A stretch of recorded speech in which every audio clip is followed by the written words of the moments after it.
자, 이제 지난 시간 이어보도록 하겠습니다. 이제 교재 페이지 29페이지 부분이죠. 자, 지난 시간에 이제 권리 주체, 즉 권리를 누가 가질 수 있는가? 자, 지난 시간 맨 마지막 부분에 사람이 가질 수 있다라고 얘기를 했었고요. 사람 종류 안에는 자연인, 그 다음에 법이 인정한 사람, 법인 둘이 있다라고 얘기를 했었습니다. 그 중에 이제 먼저 자연인부터 들어가는 것으로 하겠습니다. 자, 일단 우리한테 필요한 개념으로 우리 이제 교재를 보고 가죠, 그냥. 자, 일단 우리 민법에서 능력이라고 하는 표현을 쓴 경우들이 있더라. 자, 그 경우에 구체적으로는 4가지 경우가 있는데 실제 민법 총칙에서 쓰이는 부분은 이제 3부분입니다. 첫 번째 권리 능력이라고 해가지고 권리를 능력이라는 것은 사실상 이제 뭐 권리를 가질 수 있는 능력자가 누구인가, 즉 권리를 가질 수 있는 사람이 누구인가 라는 지금부터 우리가 배우고 있는 바로 이 권리의 주체 부분이 바로 권리 능력이라고 얘기를 합니다. 방금 뭐라고 했었죠? 권리 능력자는 그럼 누가 되는 거죠? 사람인, 즉 사람이 되는 것이다. 그리고 인이라고 하는 것 안에 자연인, 법인 둘이 있으니까 자연인과 법인이 권리 능력자다라고 얘기를 할 수 있습니다. 그 이외에 자, 자연인으로서 일단 우리가 태어났다, 사람으로서 태어났다라고 가정을 했을 때에도 지금 현재 우리가 문제가 되는 것은 뭐 예컨대 밖에 나가서 무슨 계약을 체결한다라든가 그러한 법률 행위를 하는데 그 목적이 있기 때문에 자, 이러한 행위들을 하기 위해서는 적어도 뭔가 어떠한 인식력이나 예기 능력 정도는 어느 정도 예상 능력 정도는 있어야 되는 것 아니냐. 자, 그래서 일단 권리 능력이 있음을 전제로 자, 의사 능력, 즉 법적인 행위를 할 수 있는 의사를 정상적으로 형성할 수 있는 능력이 필요하다. 그런데 어떠한 사람이 이제 의사 능력자인지 아닌지 여부는 사람마다 다르기 때문에 기본적으로 개별적으로 만나서 구체적으로 판단할 수밖에 없습니다. 자, 그래서 교재 보시면 29페이지에 의사 능력한 부분이 표가 있죠. 자, 기준과 관련돼서 이것만 여러분들 알아두시면 됩니다. 구개 동그라미 치시고요. 구체적 개별적으로 판단한다. 자, 그 다음에 이제 우리가 곧 행위 능력이라고 하는 또 다른 능력을 공부를 하게 될 텐데 행위 능력이라고 하는 것은 법률 행위를 할 수 있는 능력의 약자입니다. 자, 그런데 이때 법률 행위를 할 수 그러면 거꾸로 없는 사람이라고 한다면 우리는 이것을 제한 능력자라고 배우시게 될 거예요.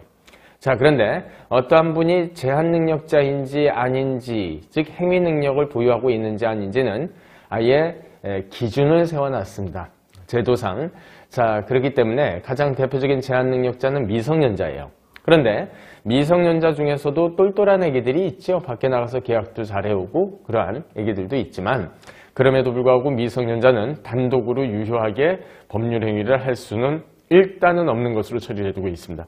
자, 그래서 세 번째 칸 부분에 행위 능력자인지 아닌지 여부는 나이를 기준으로 그냥 딱 잘라버리죠. 획 동그라미 치시고요. 객관적, 획일적으로 정한다. 자, 이 표에서는 우리 동그라미 친 네 부분만 잊지 않으시면 돼요. 자, 그 다음에 이제 구체적으로 로마자 이번에 권리 능력자, 그 중에 자연인과 관련된 부분이니까 법 3조를 한번 보시면 사람은 생존한 동안 권리와 의무의 주체가 된다라고 얘기했었습니다. 자, 여기서 생존이라고 하는 것은 출생을 하고 그 다음에 사람으로서 존속하고 자, 그리고 존속의 마지막 지점을 우리는 사망이라고 하죠. 따라서 출생 이후 사망 전까지 권리 능력자이다 라고 그렇게 규정이 되어 있습니다. 자, 그런데 자연인은 그렇다면 출생을 언제 하는가 라고 했을 때 태아 상태에서 엄마 뱃속에서 자연인에 해당되는 우리가 전부 다 바깥으로 나왔을 때, 즉 전부 노출시를 기준으로 사람이라고 판단을 합니다. 간단히 체크해 주시고요. 자, 그리고 전부 노출 이전 단계를 우리는 태아라고 이름을 붙입니다. 자, 그런데 전부 노출 이전 단계의 태아를 우리가 어떻게 보호를 해줄 것인가? 사실 이제 이것이 문제가 돼요. 왜냐? 태아는 방금 우리가 보았었던 사람으로서 출생한 시점이 전부 노출시라면 자, 사람으로서 전부 노출되기 전 단계를 태아라고 얘기를 했었죠? 다른 말로 태아는 사람이 아니다 라고 결론이 떨어지게 됩니다. 자, 그래서 자, 이제 출생 시점을 기준으로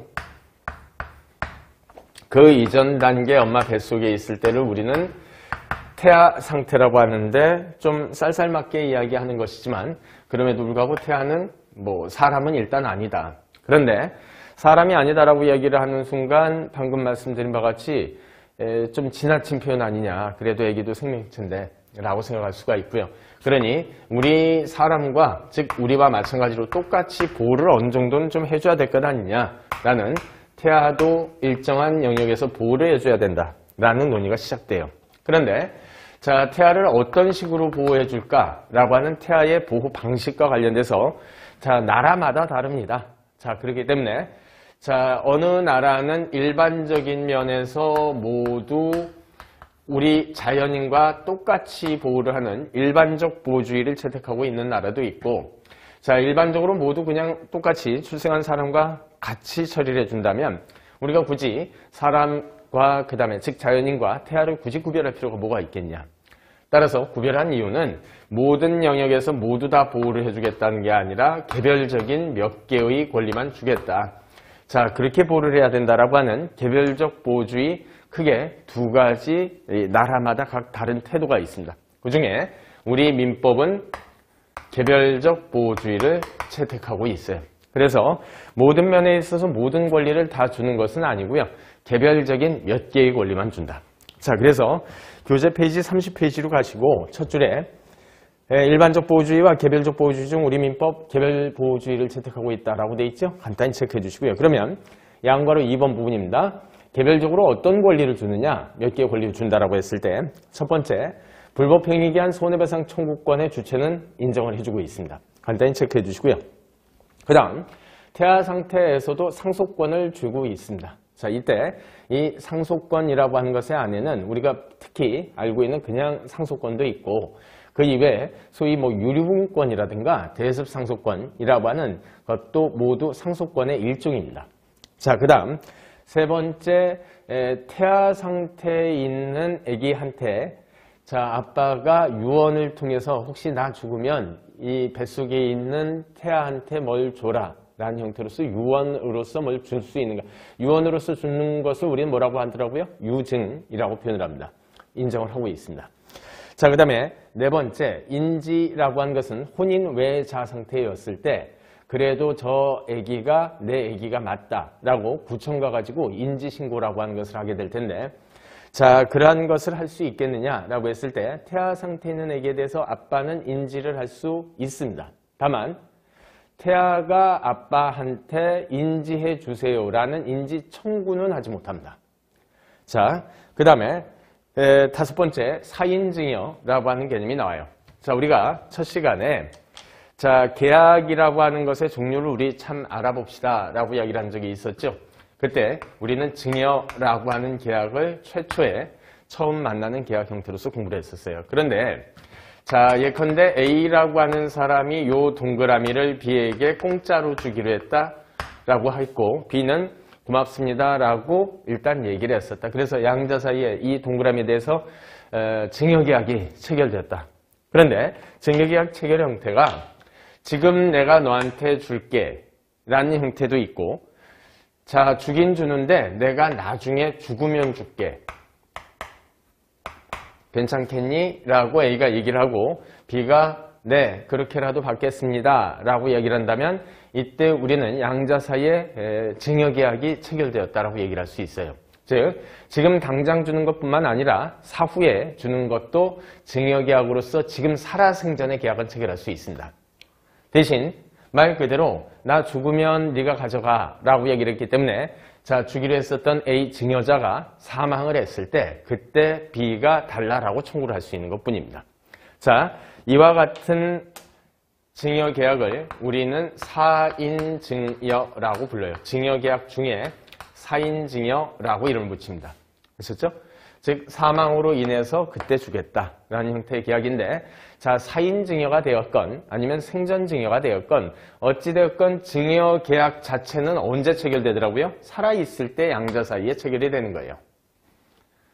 자, 그렇다면 이때 아까 우리가 태아 상태에 있을 때 아빠가 뭘 재산을 물려주고 싶더라고 한다면 그때의 경우에는 유증이라고 해서 유언서를 써두고 그 유언서에 자, 뭐라고 일단 이제 태아한테 뭘 줘라라고 기재를 할 수 있는 것은 당연히 인정된다라고 했었어요. 그런데 유증이라고 하는 것은 유언서를 써두고 자기 혼자 가면 그만입니다. 라는 점에서 나중에 배우시게 될 바와 같이 유증은 계약행위가 아니라 단독행위예요. 혼자 유언서를 쓰면 그만이니까. 하지만 증여계약은 말 그대로 계약입니다. 계약은 두 당사자가 존재해야 돼요. 하지만 증여계약을 체결할 당시에 태아는 아직 사람이 되어 있지 않은 상태에 있기 때문에 따라서 사인증여건 뭐건 태아에 대해서 태아와 증여계약을 체결할 수는 없습니다. 따라서 사인증여 타이틀 옆에는 X 처리해 주십시오. 이건 인정되지 못한다. 아셨죠? 자, 그리고 나와 있는 판례들 절대 잊지 마셔야 됩니다. 자, 그 다음에